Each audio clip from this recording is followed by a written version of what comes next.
Hey, day drinkers. I'm Molly Fader, Molly O'Keefe. Welcome to Day Drinking with Authors, the interview series where I pick a book and the author picks a drink. And I'm going to say something I don't think I've said this, and we've had some crazy drinks, but as beautiful and lovely and delicious as this book was, and book is, not that this drink is not delicious, but it's not lovely. I would say it's not lovely. We've got like an inverse spectrum happening with the beautiful, lovely book and this drink that will kick you in the teeth. My guest tonight is Brighton Walsh, and we are talking about her new first in series contemporary romance, Defiant Heart. And I have to say, we're in Canada, and my daughter just graduated from 8th grade, and dropped my son off at camp for 2 months, and it has been stressful and on the go. And having this book to read every night reminded me what it is I love about romance, right? It is the slip into comfort. It is the slip into familiar but different. It's the happily ever after. It's tension and chemistry and delight on every page. So if you, like me, are having some summer stress, please go grab this book, Defiant Heart by Brighton Walsh. I'm going to read the back cover copy, and then we'll bring Brighton in. I could have said all of that better had I just written it down, but I didn't write it down, guys. Defiant Heart. I've slapped my cuffs on Luna Lancaster too many times to count, and not a single one was for fun. As the sheriff of Starlight Cove, I shouldn't crave her, but I do. She's chaos, mayhem, and sunshine wrapped up in too tight yoga pants. The lawbreaker might have the town enamored with her free spirit, but she's a thorn in my side, even if she is the sexiest woman I've ever seen. I want her out of my town and out of my head. Trouble is, she's made it perfectly clear she's not going anywhere, and her spree of minor infractions, who runs a yoga class without a license, is hitting dangerously close to home. Her latest protest has her chained to a tree on the boundary of my family's resort. The last thing we need is bad press ruining the short tourism season when the resort is already one bad month away from bankruptcy. I'll do whatever it takes to save Starlight Cove, even if that means handcuffing Luna to my bed. That's right, guys. It's handcuffs. Let's bring in Brighton. Hi, Brighton. Hello. How are you doing? I'm good. How are you? I'm good. Well, I've had half a glass of this drink. I'm sorry this is a kick in your teeth. I mean, I did tell you it only takes one. It only takes one. The thing that kills me is that, like, vodka, great. Bailey's, delicious. Kahlua, great. Even the milk, fine. Why did we put amaretto in? God, the amaretto is my favorite part of this.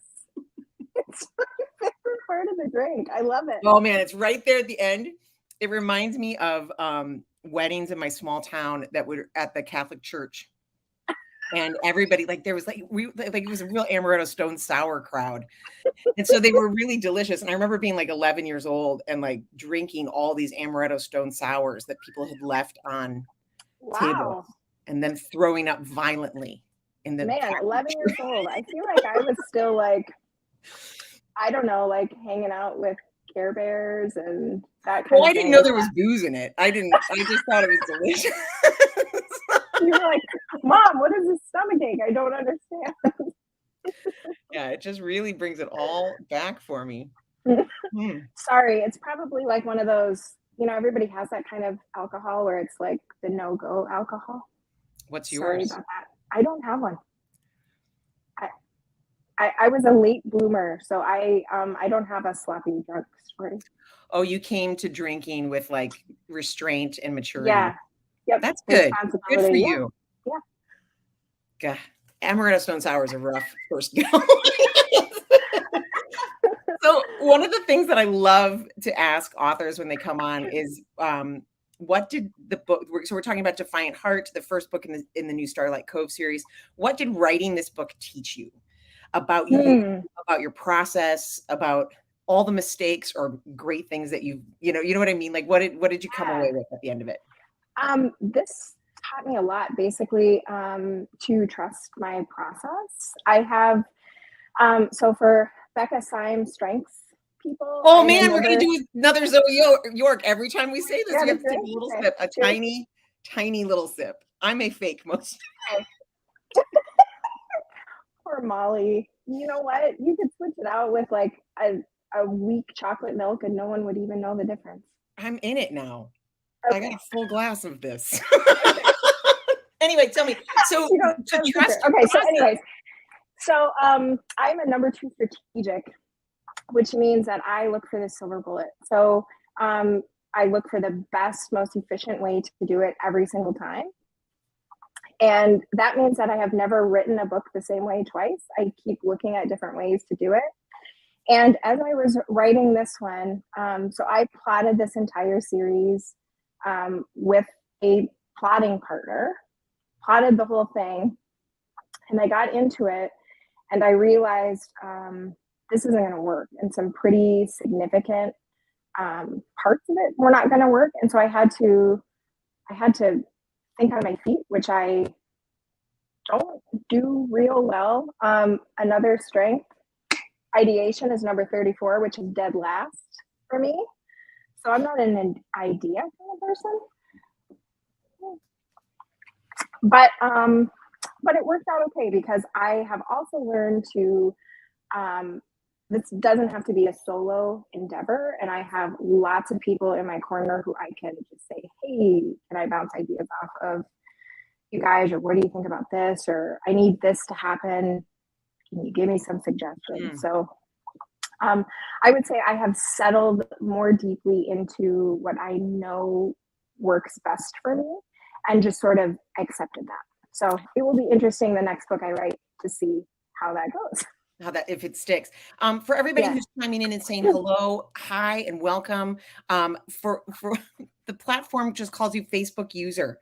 So if you have some questions or you want to, just say hi or whatever, feel free to tag your name at the end of the comment. Otherwise, you are all just Facebook user. So I want to go back to something you just said about how every book has had a different process, and that is, I mean, because you've written over 10 book. I mean, how did you first start? Like, what was the first book, writing the first book? What was that process?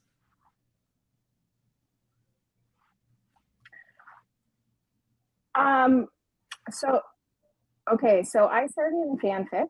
I don't know if I'm delayed or if you are. Am I okay? You're fine. Am I fine? Oh no, I can hear you. Is that me or is that you? That's you are I not don't know. freezing. Okay, I can hear you now. I don't know if it's me or you. Okay. Oh no. If anything goes No, I can't hear wrong, you. if anything goes wrong, we'll just drop out and come back in. Okay, who can people hear? Me or you? They can hear both of us. I can hear you fine. Are you Me? getting a Okay. message that says they can't hear you? Oh, you can? No, Yeah. I can't hear you. Yeah, you're okay. So you're fine now. Wow. Oh God, am I not fine anymore? You're fine. You've been fine this whole time. Okay, great. So this whole time I've been like, no, I can't hear you. I can't hear you. Okay, so my question was Zoom woes. Okay. Yeah, really. And if it gets really bad, just drop out and come First back book I've in. ever done. Yeah. Okay. You're Okay. both fine, says Zoe. Yes, both are good, says all of these Facebook users. Okay, great. So my okay, question so was my first go ahead. Yeah, how I did my first book. So I started writing fanfic actually. And that was just like stumbling blocks, really. So I got I used my fanfic was my training wheels basically. And then when I wrote my first, I'm going to say my first full length because my first novella just sort of like, I don't know, poured out of me. Wow. But my first full length was Caged in Winter. And gosh, it's really hard to think back. That was like 10 years ago. I think so. I got inspired by a song, by lyrics, and I built the characters. I'm a character builder first and foremost. It's character before plot. So I build the character, and I'm one of those weirdos who has this really, really maybe kind of intimidating character sketch that I go through. It's Wow. about 300 questions. I What? don't always answer them all. I know, right? I don't always answer them all, but in not answering them, that gives me information like if I were to answer it too. Because if a character doesn't want to answer a question, that can say as much as them actually answering it.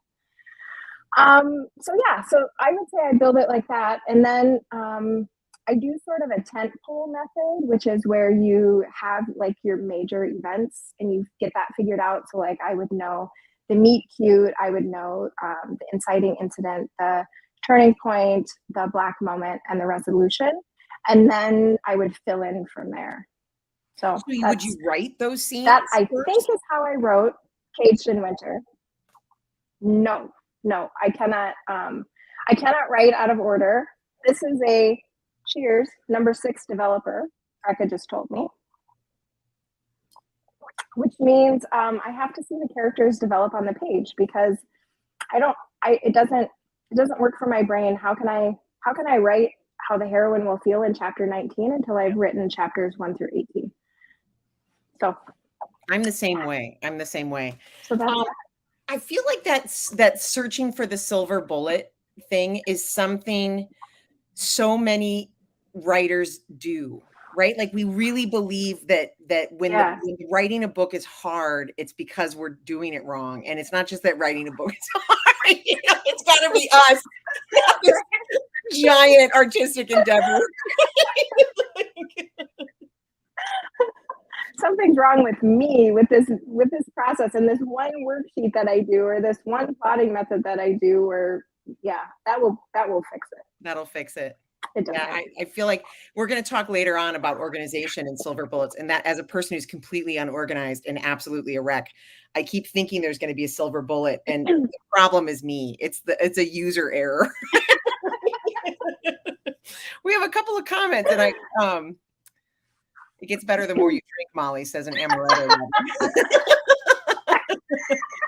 God, I loved Caged in Winter. Man, I feel bad.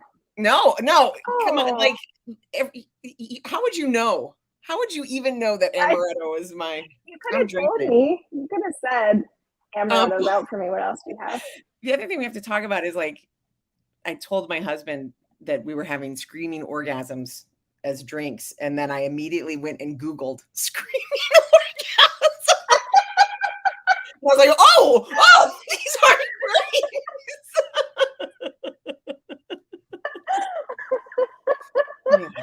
Anyway, from Suzanne, God, I loved Caged in Winter. That was the first book Jay and I read from you. That was nice of you. And I think this is Ellis. She has to know a character's nipple color, and nipple colored isn't enough. I do. So what else is on that 300 question thing? Oh my gosh, it's everything. It's I mean, there are like typical questions, you know, background, hair color, et cetera, physical descriptions. But then there's stuff like, you know, have you ever lost a love, and how did you deal with that? And you know, what's your biggest fear?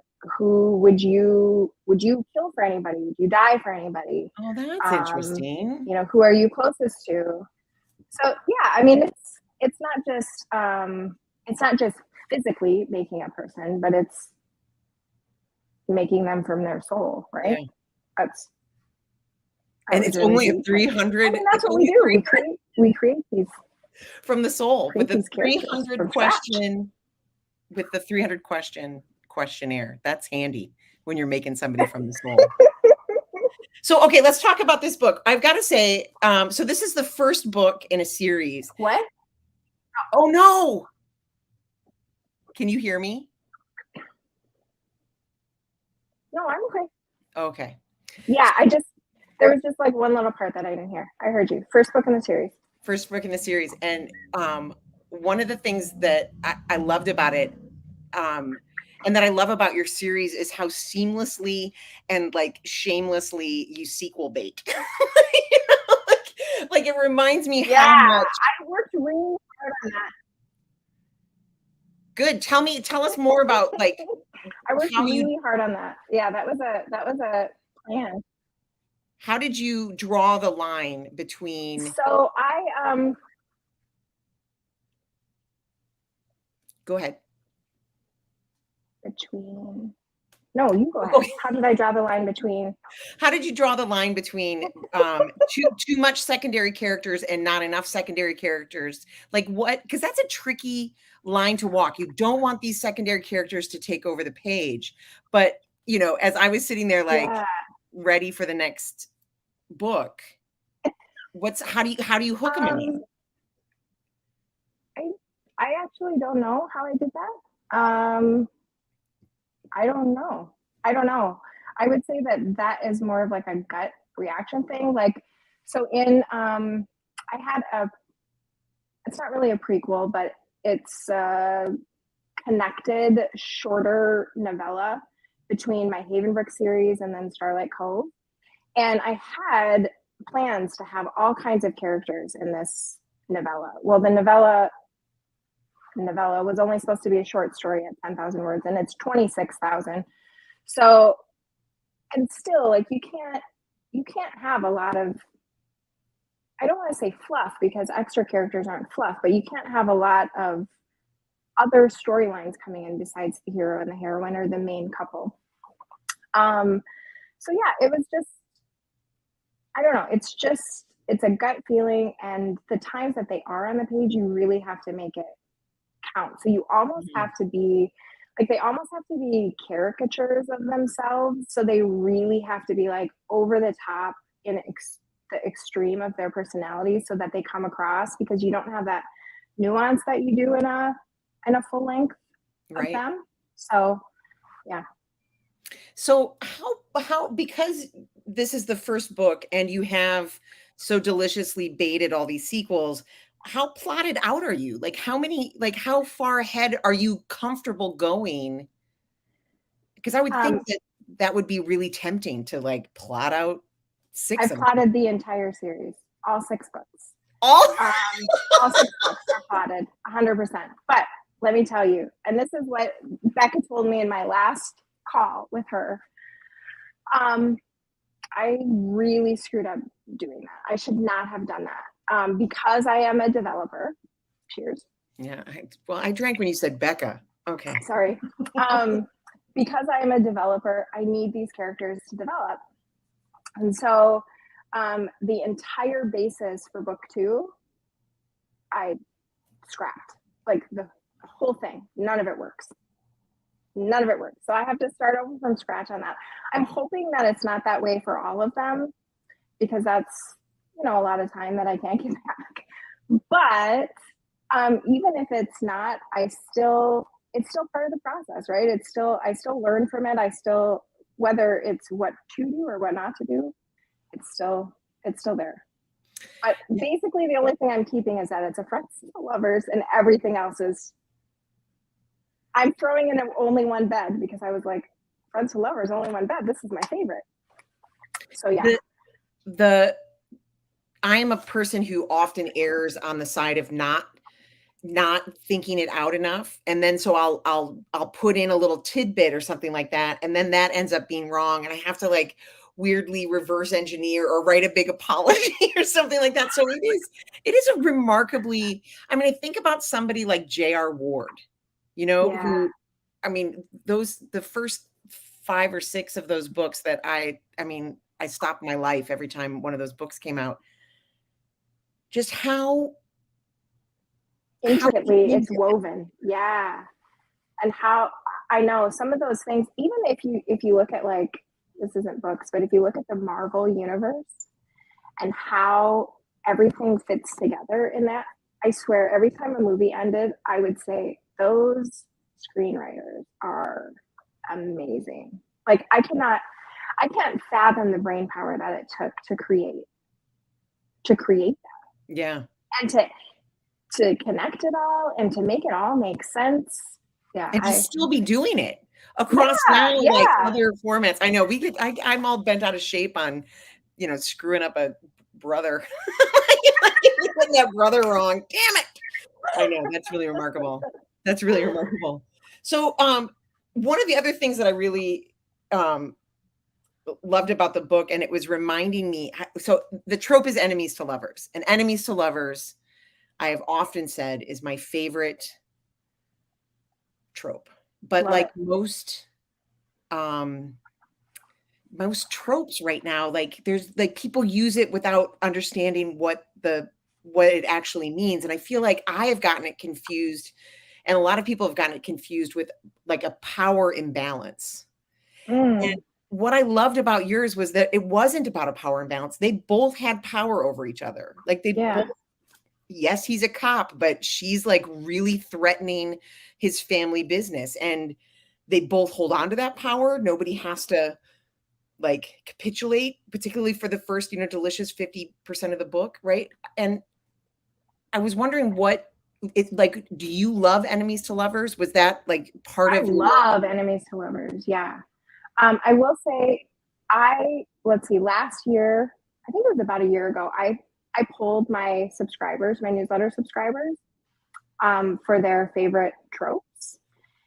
And I had like, I don't know, maybe 1,500 or 2,000 people respond and give me like their favorite tropes in order. And enemies to lovers was number one, almost tied with friends to lovers. wow. And I think that people like it so much because it is, I mean, at its core, enemies to lovers is your significant other, your soon to be significant other, seeing you at your worst and still loving you for it, Mhm. you know? And I think that probably speaks to a lot of people right now. That might be. Um, One of the other things that I really love about it is I feel like that tension, like the romantic tension, the sexual tension when handled right is, it's like it's a match away. And I felt like you really nailed it when like the idea that they couldn't actually even look at each other. If they Yes. even looked at each other, it would escalate. And I found, do you find enemies to lovers inherently sexy? Or is that a tricky one for you to make sexy? Like writing, Yeah. inherently sexy. Okay. Yeah. Yeah. Because there is built in tension constantly through the entire thing. And there's a thin line between love and hate, Right. and an even thinner line between Hate lust and and hate. lust. Yeah. Yeah. So what is your favorite trope to write, and what's your favorite trope to read? Let's see. My favorite trope to write. Whew. I really do enjoy writing enemies to lovers. I also like second chance writing. I don't love reading second chance though, for some reason. I don't know why. I mean, it's not that I won't. I just don't seek it out. Um, and my favorite to read is probably Friends to Lovers, followed very closely by Enemies to Lovers. See, I can't unless Friends to Lovers has a healthy unrequited love bit to it. I just never buy that they suddenly see each other differently. I buy that one of them has always loved the other one and the other one suddenly see, but not both. It's a A weird one for me.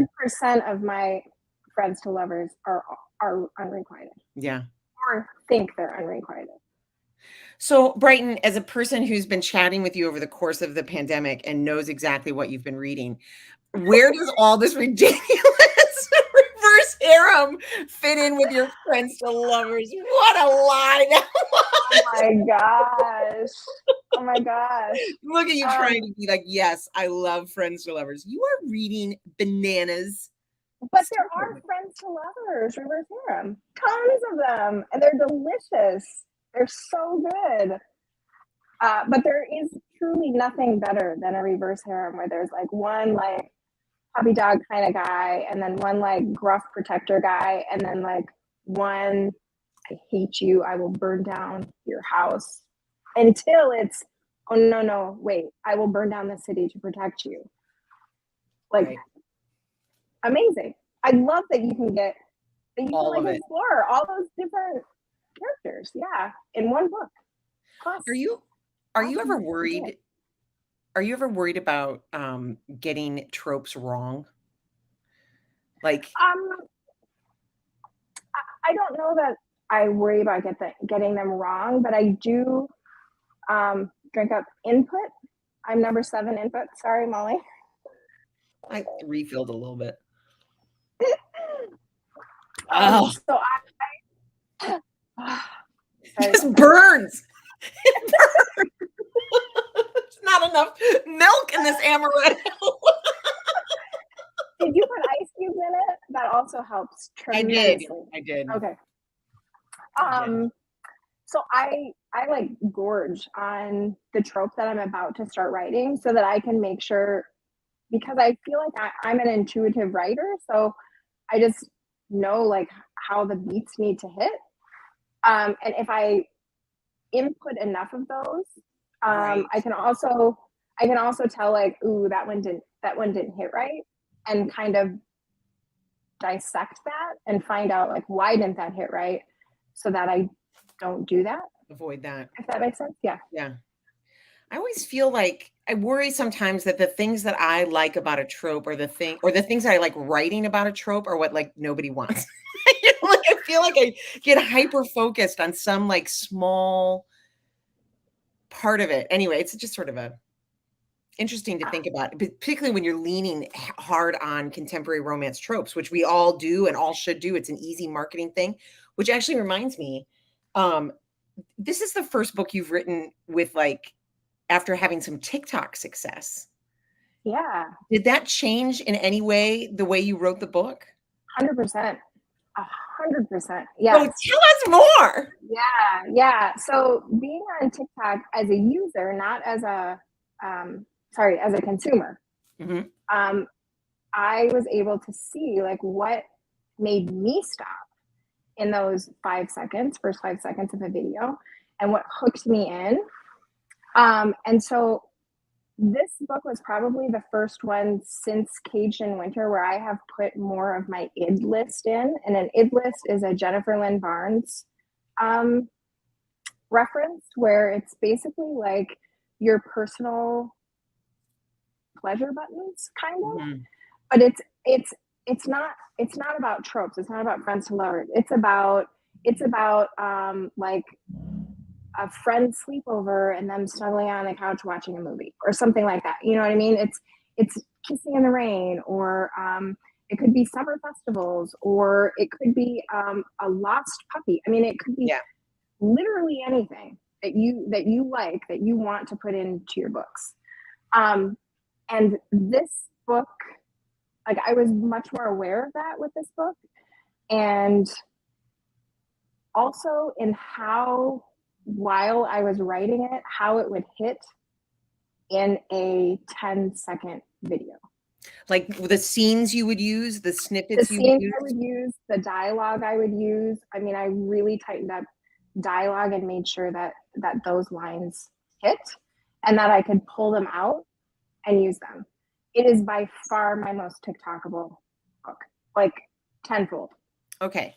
So for the people who are listening right now, who are authors who like have stepped a toe into TikTok and saw that it's only Colleen Hoover, like, wait, well, you know, who threw up their hands and walked away. You are a person whose name I bring up, who has seen success getting your book, making TikToks about your book, like making it about your book. And can you talk about how this book, like, what do you mean by this is the most TikTokable book? Like, what are you using? Like, how what do you mean by that? So is it goat yoga? Is it goat yoga that really? You know, maybe, because some people have mentioned that, like quite a few people have mentioned that. To me, that doesn't, I don't know, that doesn't inspire a TikTok in me. I liked writing it, and I loved having the goats climb on Brady. That was fun. But it doesn't inspire a TikTok in me. But that's the kind of thing that you just never know what will hit. Like, for instance, yesterday somebody replied to one of my old videos on Caged in Winter, asking for a specific quote, asking me to post a page of this very specific quote. And it's not anything that I would have ever searched for on my own, but I can see why it resonated with someone. But it's being able to look at it outside of like the preconceived notions that we have or the prejudice that we have against our own books, Right. and making it widely glommable, I guess. Right. Yeah. Did I answer that? Yeah, I feel like there's something about our like stripping away our perception of our books and trying to get into the reader's perception that is a real superhuman skill. And I'm watching I'm watching you do this and marveling, and I feel like you trust the scene setup in a way that like I often won't, or a lot of authors won't, right? Like you trust, here's the hook, here's the trope, here's some sexy business, here's some sexy dialogue, right? Like you trust that more than I'm like, oh God, I gotta set up. I mean, they gotta know. I gotta get my voice in there. Like, fuck no, you don't have to get your voice in there. It's You fucking really TikTok. don't. You really don't. Because okay, when I am consuming this, I don't care about that. Yeah. One single line, 2 words could make me buy this book. And I have bought so many books because of TikTok. I mean, I'm on, I think 180 this year so far. And they are, I would say 95% of them are from TikTok. Right. And none of them are Colleen Hoover. I mean, that's the thing that I feel like authors don't. Not a one. Yeah. No, not a single one. So you have a reel right now about this book that's sort of taking off and is driving sales. Yes. Like I'm sorry to get so granular on TikTok, but I think people are really interested in knowing this, which is, oh, I forgot what I was saying.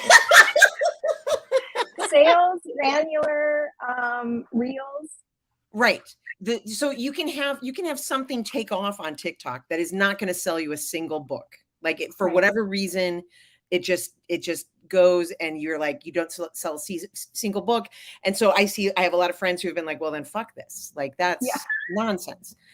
But the next level is you have to get a certain amount of views and engagement, and then that has to sell a book, and you're seeing that. Yeah. And so you have one going right now, and tell us about, so you upload to TikTok and you also upload to Facebook Reels or Instagram Reels. So usually it's just TikTok because my TikToks are usually pretty spicy. And my entire family follows me on Instagram. So it's a big fat no for me over there. But there is, like, if you don't have success on TikTok, you might have success with it on Instagram Reels. And I will say that this one right now is the same one. And I have had success on both platforms. On TikTok, it's at just over 200,000. And at Instagram, last I checked, it was just over 300,000. So, and it's the same one. I was really surprised that they both hit, because I haven't seen that. It's usually one or the other. It'll do really well in TikTok and not Instagram, or vice versa. But it is it is like one of my most simple TikToks. It's just basically the setup is you and your enemy have had fun, quote unquote, had fun for the first time. And you swear you hear him say, and then the next screen is once will never be enough. And that's it. That's the whole TikTok. That's the whole reel. That's it. It's like, I don't know, 7 seconds maybe. But that's the kind of hook where it's like, I know. Yes, I will want to click that. Like another thing that I would then, like if I was going to do that, the way that I would screw it up is I would think, oh, I'm giving away the result, right? Like I'm telling too much of this thing. But the thing you forget is that readers know. You're talking about a romance. They know, and they want that hit of emotion, and the one night stand with your enemy, and he says once is never enough, gives you the 1-2 emotional punch. That's really impressive. That's really exciting. And I think that those readers, especially, maybe readers in general, if they're out looking for books that way, they don't mind a spoiler. In fact, some of them like it. I like spoilers. I want them. I want the spoilers. because I want to know, because there are some things that I just don't like to read. Right. And so I want to know if it's in there. If there's cheating, I'm out. And some people will say, is there cheating? I'm in. Give me that. You know? So if this was the first book you've written post TikTok and you felt it changed the way you write, like that's only going to keep going. Like this has been this social media and selling tool. I don't even know. TikTok has changed the way that you write. Yeah, for sure. And it's changed the way I've sold books. I've never seen a return on my investment with anything but a book club. Yeah, and your investment is obviously quite a bit of Your time. You Yes. learn this, but It's right. It's not as much anymore. I would say on a every day, maybe, I don't know, 15 minutes to a half an hour. That's about it, which might seem like a lot, but it's definitely worth, the sales are definitely worth 15 minutes of time. And I mean, I do want to make it clear for anybody who's listening. And the advice that you gave me when I was first starting TikTok was you've actually got to spend quite a bit of time. So you say 15 or 20 minutes. You're like the pharmaceutical pill where the first pill costs, but you know what I mean. You actually spent quite a bit of time training the algorithm to know where to send your stuff, right? By watching only. Right. Do not get distracted by salad TikTok. Nothing. You have to do not interested, not interested, not interested. And I will say, I just did this for another new account, like a secret side account. And I used to say you needed to give it a week to train the algorithm. I trained it in an afternoon. I just did nothing but watch videos for 2 hours, and it was trained. Totally trained. All it's showing me is book talk. And again, for the people who are listening who are like, that is outrageous. You're selling books. You're selling books. I mean, I'm like, Brighton, I'm like, also procrastinating. But you also like, well, and this leads me to my next question. You're also incredibly organized. Like you have quite a few systems in place around you that help you save time so that like when push comes to shove and you need to spend an afternoon training an algorithm, you are able to,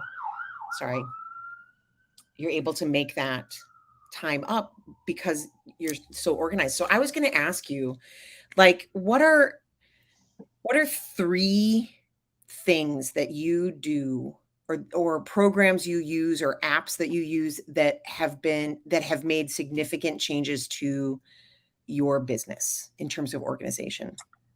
Let's see. Should I have warned you more? Basecamp is one. Say that again. Basecamp. Basecamp. It is. Yep. It's an online, like an online hub. It's awesome. It's amazing. I use it with my PA.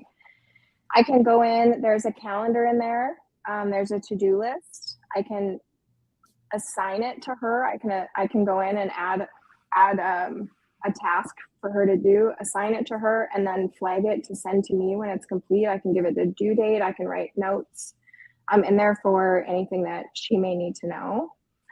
There's a files section. There is there's like a campfire, I think it's called, which is like a messenger chat box kind of a thing. But it's fantastic because you can see at a glance like what is happening, what needs to happen, what's being done, and it's all in one central place. Let's see, my next one would probably be OneNote, which I don't love the system, but I love what I have in there. It is just, I have what I call my self-publishing Bible, and it has my author info, so bios of varying lengths from the full length to down to 15 words or however much you need. It's got my business info, so like my LLC info, my tax information. It's got book info for every single book, so we're talking ASINs, ISBNs, length, published dates, links, reviews, author blurbs, full-length synopsis, short synopsis, hooks, categories, keywords, everything that I could possibly need is there. I have a section for my newsletter so that I can keep subject lines or content ideas or a swipe file so that I can take, anything that I need. It could be emojis for a Facebook party. Right. It's all in there. So let's see, that was 2, 3.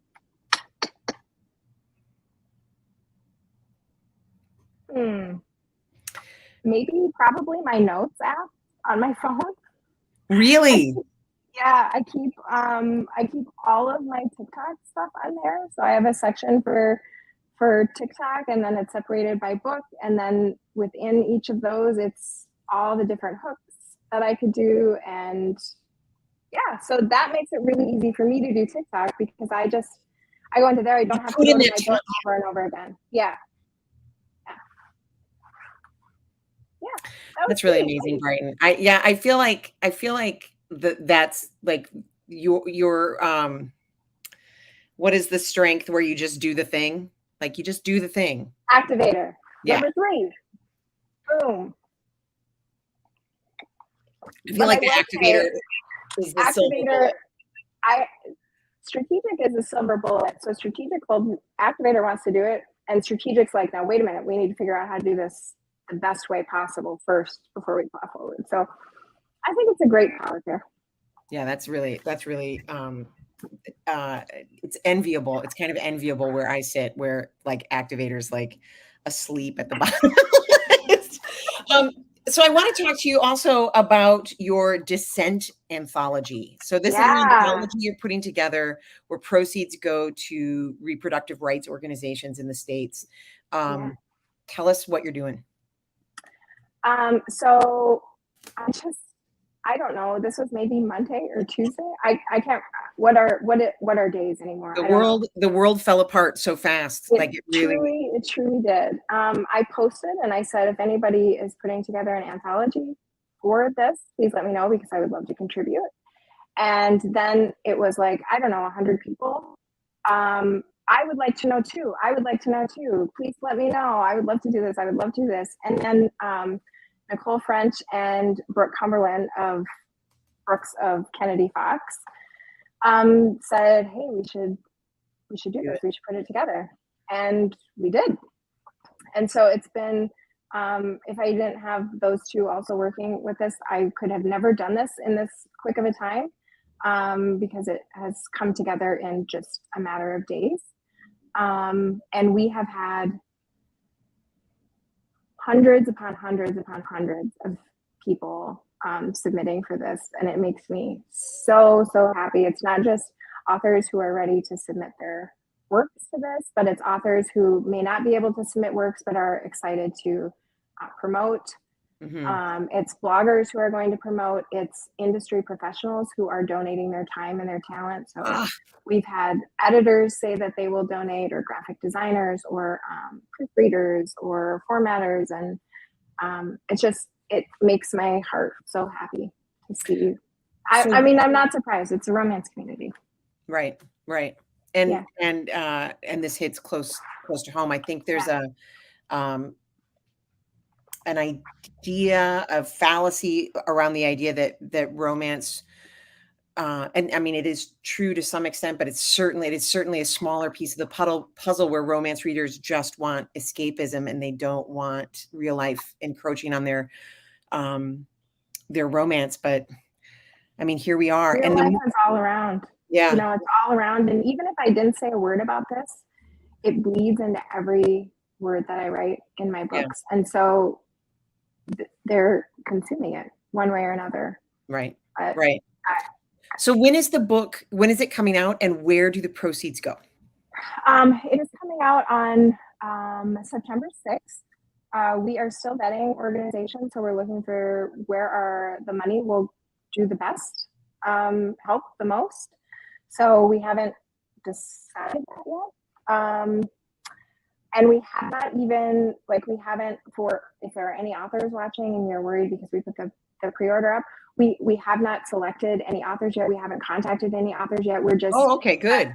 The form is up until July 5th. And where can they find the form? They can find it. There is a link on my Facebook profile. So not my page, but my profile. And it's public, so you don't have to friend me to be able to see it. But it is also on the Genius link Descent, I think. However, the Genius links are. I don't know how those work. I'll post it. I'll post it too. I'll share it around for anybody who's listening and wants to be a part of it. Yeah, we would love. That's amazing. And I thought that window closed too, so I'm excited to hear that it hasn't.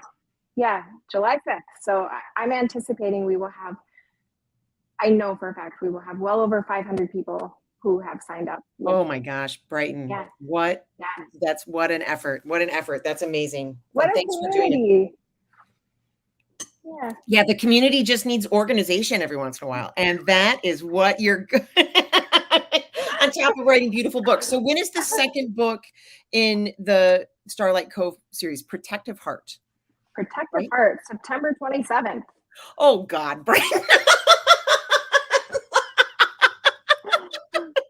It's gonna be fine. It's gonna be fine.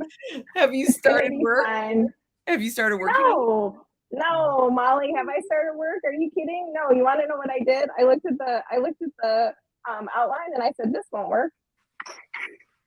Well, now you got to think about it. You need. I do. I'm inputting right now. I've been asking. So if anybody has any friends to lovers racks, please share them. Share them. All of them. All the friends to lovers. You know my favorite friends to lovers? Yeah, what is it? Somebody help me out if I'm wrong. I think it's the second book in the Nora. I mean, I'm an old woman, so my things are old. The Nora Roberts Sea Swept trilogy. I'm looking it up. It is the. You want to know a secret? What? Don't say it. I have never read a Nora Roberts. Oh, well, this is a great series to start with. Oh, okay, Sea Swept is book 1. Inner Harbor, no. Rising Tides is book 2. And these are very good. I think you would like it. I think you would really like it. The second one is a tremendous Friends to Lovers. Tremendous. I think I'm right. Tremendous. Okay. Correct. I will look at that. Well, Brighton, thanks for coming out and bringing me this ridiculous drink that I've had 2 glasses. Sorry, you've had 2 of those? Molly, would you look? See, I told you to pace yourself. This is only my first. That's a lot. Brighton, thank you so much for stopping by. Everybody out there, go grab the White Heart. Like, just take a load off. Do some goat yoga. It's pretty damn charming. It's pretty damn hot. It's got all the things you want in a romance. Everybody out there, please be safe, be careful, read a book, have a drink. Good night, guys. Bye.